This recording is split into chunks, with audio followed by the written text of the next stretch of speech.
pakalbinti, esate žinomas žmogus, tačiau norėčiau, kad trumpai prisistatytume. Tiesiog, kas esat, kada gimus, kada atvykote į Vilnių ir kokiam aplinkybėm.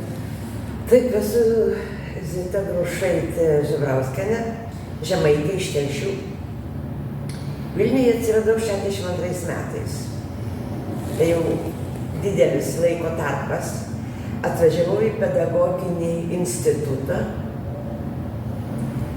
Čia Žvėryne buvo vienintelis pastatas, va šitas institutas, pedagoginis institutas, kuris buvo atidarytas 61 metais.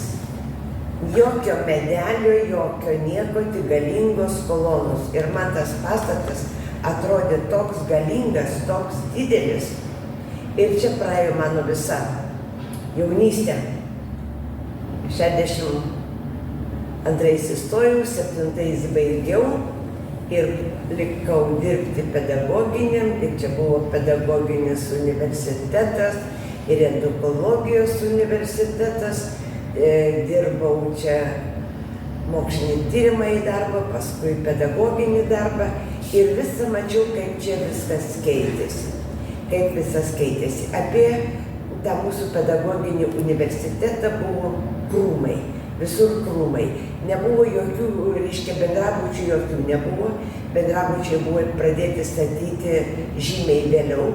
Aš 65-3 kurse jau buvo 65 metais buvo jau pastatytas antras korpusas bendrabučių, kūrėsi. Jokių papildomų fakultetų nebuvo ir, reiškia, jeigu mums Žvėrynas, tai buvo kaimo tokios girčelės, visi mediniai pastatai ir važinėjo vienas troleibusas, pirmas numeris, geležinkelių stotis Žvėrynas. Reiškia, tų visų mikrorajonų aplinkui irgi nebuvo. Ir jeigu mums reikėdavo ten žaliojo tilto, ten statėsi universalinė parduotuvė, statėsi Lietuvos viešbutis, tai mes eidavom per tuos krūmus. Jokios krantinės, jokios pakrantės, kai dabar yra pagal Nerį tas tvarkymas, nėra. Dabar jūs, jeigu vaikštot apie pedagoginį buvusį, dabar jau apie buvusį, vaikštot, tai jūs mato didžiulės liepas. Studentų gatvė labai graži, apsodinta liepom. Labai didžiulės eglės ir medžiai prie universiteto. Tai žinokit, tai yra viskas sodinta mūsų rankomis. Aš esu biologė ir tada buvo mums labai aktyvus fakultetas ir docentė Šapukienės vadovaujami atveždavo eglutės ar tas liepas ir mes sodindavom. Ir kada dabar aš čia einu tą studentų gatvę, tai sunku patikėti, kad, reiškia, miškas didžiulis, o prie namo tas eglutės ir atsimenu, mums sakydavo, reikia sodinti trijulę, reiškia 2 ir per vidurį 1. Ir dabar aš žiūriu, kad tos grupelės tų medžių va taip ir auga ir suaugia. Ir pagalvoju, reiškia, per tą visą laikotarpį, kiek užaugo tie medžiai ir kiek jau, reiškia, mes subrendom. Nenoriu pasakyti, kad mes pasenom, mes subrendom, ta branda. Ir aš visą laiką stebiuosi, ką aš gali žmogaus rankos. Mane labai žavi gatvių ir kelių tęsimai. Kaip gali suprojektuoti taip tiksliai visur. Ir dabar jūs pasižiūrėkit, Žvėrynas nebeteko savo veido, koks buvo Žvėrynas tų medinių statinių. Ir keliai yra išlikę Vytauto gatvėje, Tereniotos ten gatvėje, juos reikėtų išsaugoti. Tai yra tikrasis buvęs Žvėrynas prieš daug dešimtmečių metų.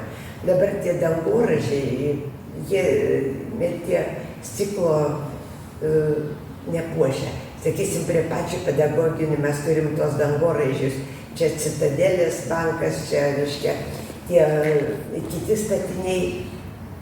Jie man yra tokie svetimkūniai. Jie nepritako. Mes turėjom čia aikšteles, mes turėjom stadionus. Už upės buvo jaunimo stadionas, kur žiemą būdavo čiuožyklos. Tai mes per Žvėryno tiltą pereidavom čiuožinėti į tą čiuožyklą, kur dabar yra Seimas. Tai čia buvo jaunimo stadionas ir čia būdavo čiuožyklos, o tai būdavo ir varžybos ir visa kita. Prie pedagoginių, va čia būdavo aikštelės, kur mes į tas pievas suguldavome ir ruošdavomės egzaminams. O dabar sunku patikėti tie visi statiniai. Konstitucijos prospektas, aš ir sakau, kada va dabar žmogų paleistų atvežusi, kuris baigė 67 metais pedagoginį, atvežtų ir paleistų užrištom akim. Sakytų, kas čia Niujorkas, ne Niujorkas.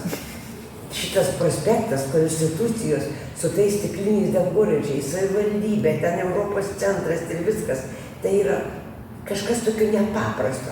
O tie mūsų mikrorajonai. Aš atsimenu, mes mokėmės, būdavo tos karinis parengimas. Būdavo eiti į tą geležinkeliečių ligoninę. Vilkpėdė tai ligoninė būdavo. Ir reikėdavo mums atvažiuoti Raudonosios armijos prospektu, į tą Gerosios Vilties išlipti ir eiti. Ir aš galvoju, kas gali gyventi šitą krasnutį? Namai surinkę iki žemės, langai pagal žemę, baisu, nešvara, netvarka. Nu, jeigu man reikėtų gyventi. Gintarė, 50 metų gyvenu, Raudonosios pusė, dabar prospektas, šitą Savanorių prospektas gyvenu, bet tai jau Savanorių prospektas, tai jau nebėra tų namelių, tai vėl daugiabučiai, daugiaaukščiai namai. Ir pagalvojus, nei ten tie kalneliai tokie buvo dideli, kaip mums tada atrodė, ir tie namai, ir tie žmonės, ir sakysim, sakydavo, nu, o kaip Lazdynai? Nu, kas Lazdynai? Tai ten kaimas. Tilto to nebuvo. Kaip nuvažiuoti? Žirmūnai, prie mane statėsi Žirmūnai ir mano kurso draugės vyras buvo, kuris statė tos tiltus ir jie gavo butą Žirmūnuose. Nu, galvoju, kaip tu į tą kaimą nuvažiuoji į Žirmūnus? Pirmieji čia tie namai buvo. O dabar kokie mikrorajonai, Žirmūnai, Lazdynai. Aš jau nekalbu apie Pilaitę, bet čia tik apie pedagoginį, kuriuome prabėgo mano tą visą vaikystę.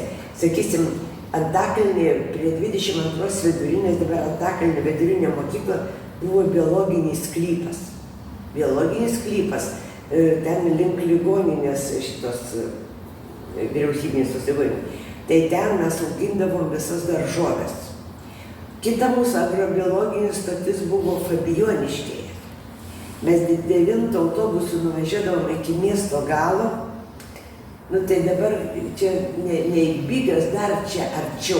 Reiškia, tik nusileidžia į pakalnę ir pasibaigdavo miestas. Ir tada prasidėdavo, taip ir vadinosi, Fabijoniškės, tai buvo mūsų agro stotis. Tai kaimas visiškas. Ten mes visos mūsų parduotos vasaros. Ir dabar, kada aš važiuoju į tą pusę, va tas Fabijoniškis, ir matau, ten yra išlikęs vienas namelis, tame kaime. Sunku patikėti, kad čia buvo kaimas, kad čia augo daržovės, kad čia ganėsi gyvuliai ir mes savo biologinius sugebėjimus sėmėmės ten, kur dabar yra didžiuliai mikrorajonai. Ir sakau, ta urbanizacija ir tas miesto įsistatymas, tas išsiplėtimas Vilniaus į šonus, tai yra didžiulis ir pasiekimas, ir technologijų, ir tų miesto plėtros pasiekimai. Bet, sakau, mane tai žavi tas centro užstatymas. Ką reiškia žavi? Tai yra gyventojų tankis, tai yra reiškia jau ir transportas ir viskas, mes visur vaikščiojom pėsti. Aš atsimenu kinoteatrų buvo apie 20 kinoteatrų. Ir mes eidavom, reiškia, mums studentam būdavo pirmos eilės po 20 kapeikų. Ir tai tie, reiškia, pasibaigė savaitę ir mes tos kinoteatrus apėję, laukiam vėl naujų filmų.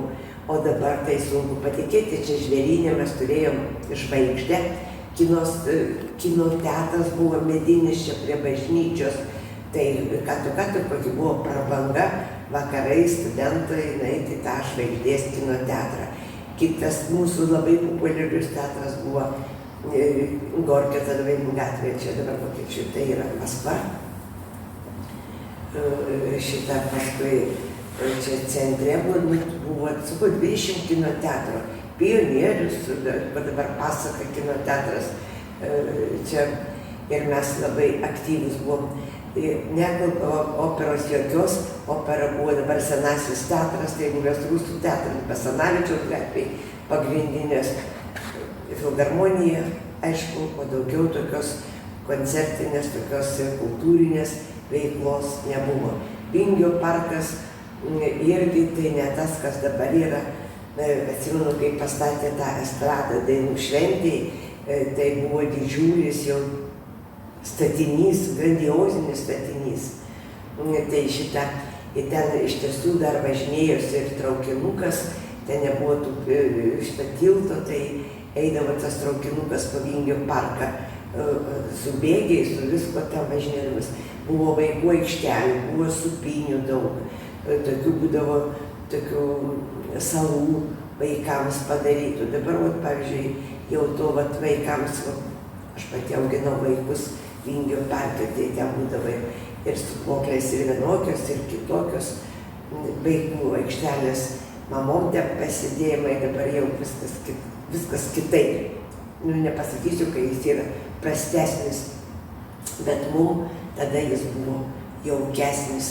Ir mes tada to žolės sugulę ten su vaikais ledus pasitiesę leisdavom sekmadienius. O taip dabar, sakysim, pedagoginis labai plėtėsi, išaugo. Pristatyti priestatai, gamtos mokslų fakulteto priestatas didžiulis pristatytas buvo, kur įsikėlė gamtos mokslų fakultetas. Dabar mes 3 amžiaus universitetas esam fizikos korpuse, buvo fizikos laboratorinis korpusas. Mūsų pedagoginiam savo laiku su neakivaizdininkais buvo 8000 studentų. 8000 studentų, 5000 buvo stacionariniam ir 3000 neakivaizdininkų. Gamtos mūsų fakultetas buvo labai didžiulis, virš 1000 su oranžerijom, su laboratorijom, chemikai buvo labai garsus, labai geras aprūpinimas. Ir, pavyzdžiui, man didžiulis yra širdies skausmas, kada buvo panaikintas pedagoginis edukologijos vadinamas universitetas. Tai yra didžiulė klaida, yra keli žingsniai atgal. Ir šiandien, kada kalba, kad trūksta mokytojų, tai aš sakau, tai yra didžiulė visos mūsų netektis, kada panaikintas pedagoginis. Aš, pavyzdžiui, pati asmeniškai dirbau docentė pedagogijai, aš išleidau 6 grupės studentų, dirbau technologinio ugdymo katedroje, kuri buvo vienintelė sąjungoje visoje, atvažiuodavo visi mokytis pas mus. Tai mes išleidom, reiškia, tiek mokytojų, kur dar ir šiandien jau yra ant pensinės ribos, bet jie dar veda, dirba tą technologinį ugdymą, ruošia žmonės gyvenimui. Ir mes kalbėjom apie ugdymą, apie žmogaus ugdymą, apie ruošimą tą gyvenimui. Ir 5 metus ruošiam tą studentą dirbti mokytoju. O šiandien mes žiūrim per 3 mėnesius suteikia tą ugdymo metodikas, tai yra nesąmonė, tai yra visiškas mokyklos nugyvendinimas. Ir pavyzdžiui, mūsų mokykla yra, senoji Lietuvos mokykla yra virš 600 metų tai mokyklai. Ir aš atsimenu, kiek tų pradinių mokyklų būdavo, tai būdavo židiniai. Ir buvo toks ministras Gedvilas, kuris sakydavo, nors vienas vaikas lanko mokyklą, mes negalim uždaryti pradinės mokyklos. Tai koks buvo požiūris į tą kultūrą to kaimo. O dabar mes uždarom pagrindinės mokyklas, mes uždarom bibliotekas. Ką reiškia optimizavimas? Tai optimizaciją mes galim, bet mes nematom žmogaus, nebematom to žmogaus gyvenimo tame kaime. Mokyklos tai buvo tas židinys. Aš atsimenu, pati kaime lankiau tą pradinę mokyklą. Kokia buvo šventovė, kaip mes eidavom, kaip mes mylėdavom tą mokyklą. Mokytoja dirbavo su 4 klasėm iš karto. Aš dabar neįsivaizduoju ir, sakysim, aš pati dėsčiau edukologiją, didaktiką ir mes sakydavom, kaip su tuo vaiku kalbėti, kaip tas mokytojas turi prisistatyti, kaip tas mokytojas turi perteikti, kaip jis turi tą vaiką pažinti, matyti. Neįsivaizduoju, aš negalėčiau dirbti šiandienos mokykloje. Mes labai šalti, mes labai susvetimėję ir tas susvetimėjas nebėra to šiltumo. Ir mes laukdavom vasaros pabaigos, kad nueiti į mokyklą. O dabar vaikai nenori eiti į mokyklą.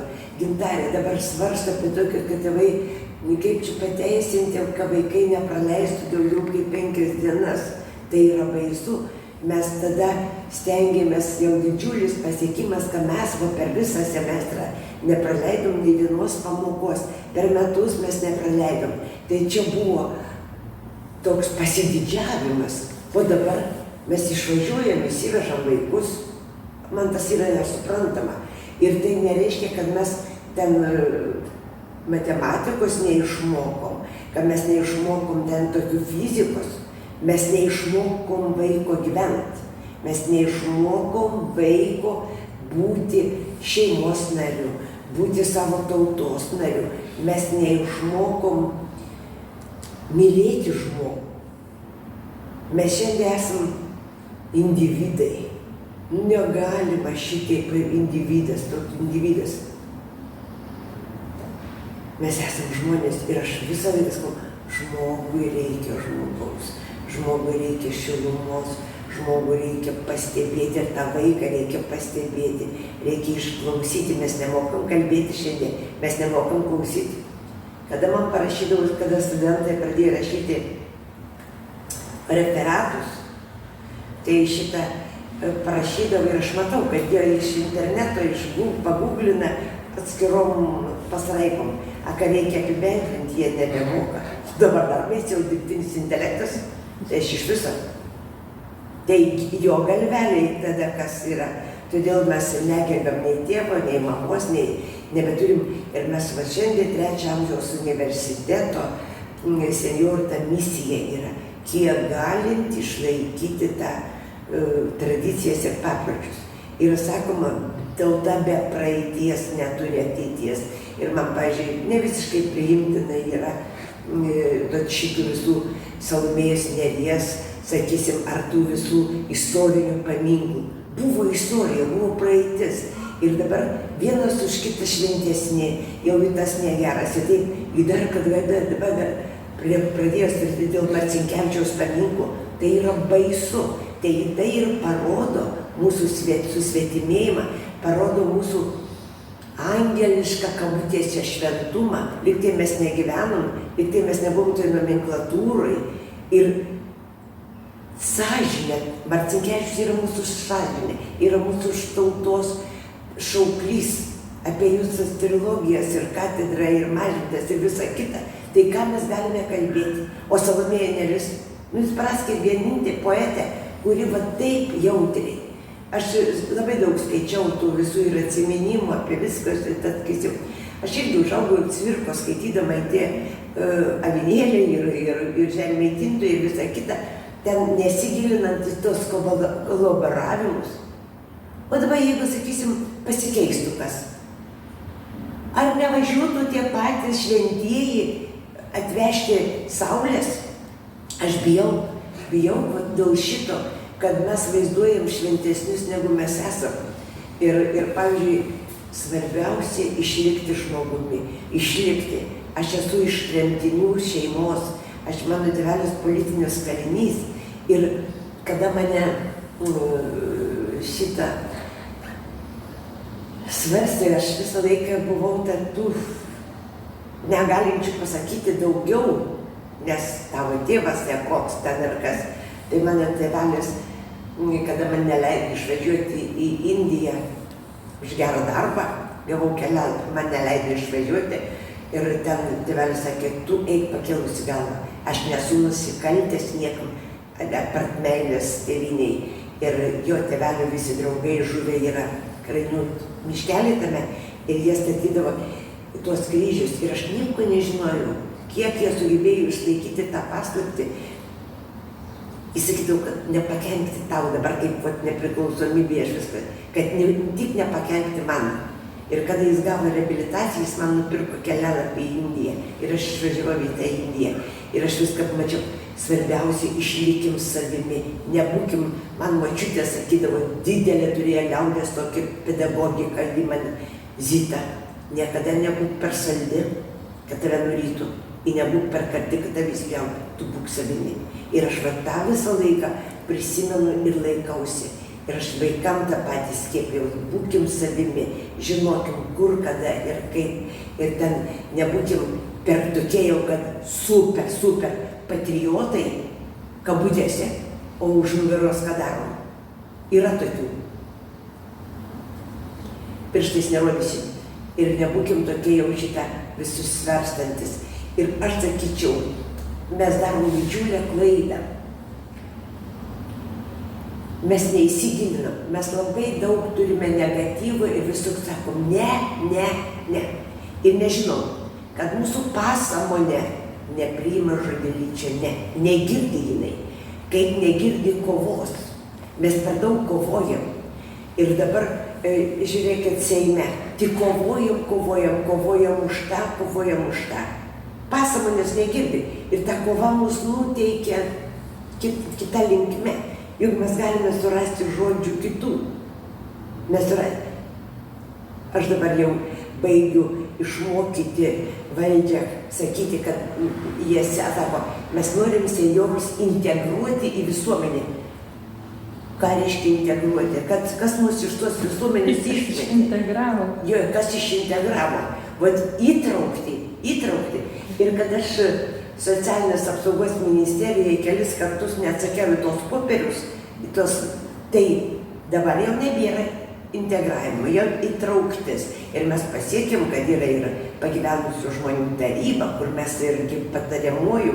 Ir dabar mes dalyvavom šitam diskusijų festivaliai, būtent Birštone, ir dalyvavom kaip pilnateisiai diskusijų nariai. Ir kaip tik irgi kalbėjom, kad užtenka kovoti. Už laisvę, užtenka kovoti už tai, dirbkim, įtraukim kiekvieną žmogų ir didžiausia yra džiaugsmas būti laisvam. Ir čia sakau, ir kada pasižiūri tokia, mes esam dejuojantis, bet kokie pasiekimai Lietuvoje. O dabar apie tai ir tas miestų išplėtimas. Juk kas?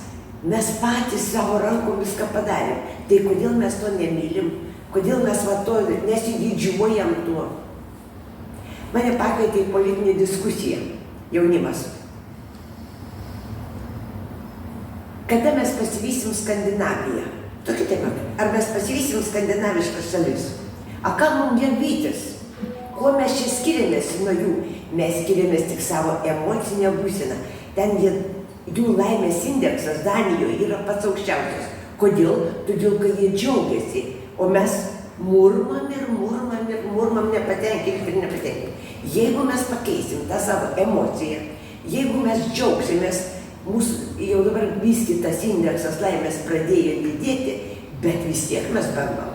Aš vis kaltinu žiniasklaidą. Žiniasklaida tą formuoja. Žiniasklaida rodo, kad tokių vis jiem reikia sensacijų.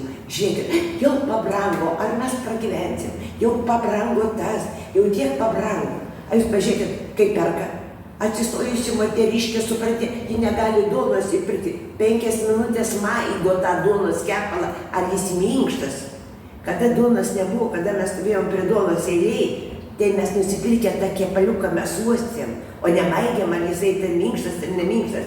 Ir jūs pasižiūrėkit, aš viską stebiu, nes man reikėdavo paskaitom pavyzdžių. Ir visi pavyzdžiai iš gyvenimo. Ir jūs pasižiūrėkit, tie, kurios neturi ko, iš jų atima banditai po 15 000 eurų, o jos neturi ko valgyti, įsivaizduojat? A čia darom sensacijas, kad mes badu dvesim. Atsiprašau, tai už tą žodį negražų dvesim. Iš tiesų, sakysim, buvom šviesios atminties pagyvenusios asociacijos prezidentė tokia Grasilė. Kai atsistodavo, jau visi 60% jau miršta badu, jau ten ir viskas, čia viskas blogai. Tai kai aš turėjau Šimašių sakė, kai ateina Grasilda, tai norisi, suprantat, jau bėgti, šaukti, kai jau mes visi baigėm išmirti. Kai ateina Žebrovskienė, reikia tik salių, tik reikia šaukti, tik reikia dainuoti. Iš tiesų džiaugtumės gyvenimu. Negalvokim, kas buvo, nesigailėkim, kas praėjo. Nes kaip vakar buvo gerai. Nebebus. Negalvokim, kas bus rytoj, gal jo nebus. Džiaugimės tą akimirką, tą minutę ir mokykim. Ir psichologai sakė, kol yra lieptas tarp praeities ir ateities, mes galime dar kurti, mes galim gyventi. Ir mano didžiulė misija, gal aš jau šitą turėčiau pasitraukti, aš jau daug metų čia savanoriauju, direktoriauju, bet aš turiu pasiekti, kad tas senjoras, ir dabar, sakysim, tas pats ordino man įteikimas, tai aš neprisiimu savo tų nuopelnų. Tai yra mūsų visų, mūsų senjorų, pagyvenusių žmonių nuopelnas, kad kovoti už, ir aš paskiau tą žodžiu, stengtis, kad ta Lietuva būtų gražesnė, kad mūsų vaikai nesusvetimėtų, kad mūsų vaikai nenorėtų pabėgti iš Lietuvos. Tai jūs pasižiūrėkite, dabar jau mūsų visų nykščiai yra ilgesni nuo to spaudimo, o protas yra sutrumpėjęs. Ir sakysim, jie parašo ten, prispaudo gražiai, o jeigu paprašai tu jau pasišnekėti, vapšė karočiai nebėra. Aš jums galėčiau šnekėti, kas man širdyje, kiek mane skaudina ir labai aš džiaugiuosi, kad šitas projektas, ta atmintis, mes turim surinkti tą atmintį iš visų. Dar yra pas mus žmonių, kurie atsimena ir kurie išgyvena ir kartais jie nėra išgirsti ir jie užsidaro ir jie nebešneka. Ir šitas būdinga yra ir mums atviresnio amžiaus žmonių, mes nedrįstam. Dar kartais vaikai pasako, ką čia, močiutė, tu tokį primityvą nori. Bet koks buvo nuostabus tas primityvas, kokie tie buvo vakarėliai, kokie dabar žiūrėkit senjorai, Alytui ten naktišokiai, kaip ta paprasta muzika, kaip šoka. Dabar aš buvau su savo klausytojais išvažiavusi į Tauragę Šilalę, mes užbaigėm projektą Klaipėdos prisijungimo prie Lietuvos šimtmečiui projektas buvo. Klausėm paskaitas, viską ten diskutavom, žiūrėjom ir vakare pasidarėm naktišokius. Atvažiavo Tauragės universitetas, trečiam amžiaus su muzikantais, su gyva muzika ir buvo mūsų laikų muzika, Marina ir visa kita. Mes šokom iki pat paryčių. Ir kas buvo per smagumas, ir rateliai, ir visi ten tie šokiai. Ir sakom, tikrai mūsų pasai meluoja. Reiškia, kada gera nuotaika, kada ta emocija yra nuostabi, jūra iki kelių. Ir kaip smagu, ir mes rytą atsikėlę, vėl mes visi švalūs, vėl norim pamatyti, norim sužinoti, norim eiti, norim važiuoti. Taip kad labai sveikinu jūsų tą projektą ir tikrai kiek galim daugiau suraskit žmonių. Ateikit pas mus į universitetą, pas mus yra daug vaikščiojančių enciklopedijų, istorinių enciklopedijų, kurie pragyvenę profesoriai ir taip žmonės, kurie patriotai ne kabutėse, bet mylintis Lietuvą ir pergyvenantis. Ir sakysim, kada mes įtraukiam vaikus, anūkus į atskirus renginius, mes darom, tai iš tiesų pamatom, kad dar labai daug yra gyvos tradicijos ir papročių mūsų tautoje. Ačiū, jūs nuostabiai papasakojate, tikrai ačiū labai.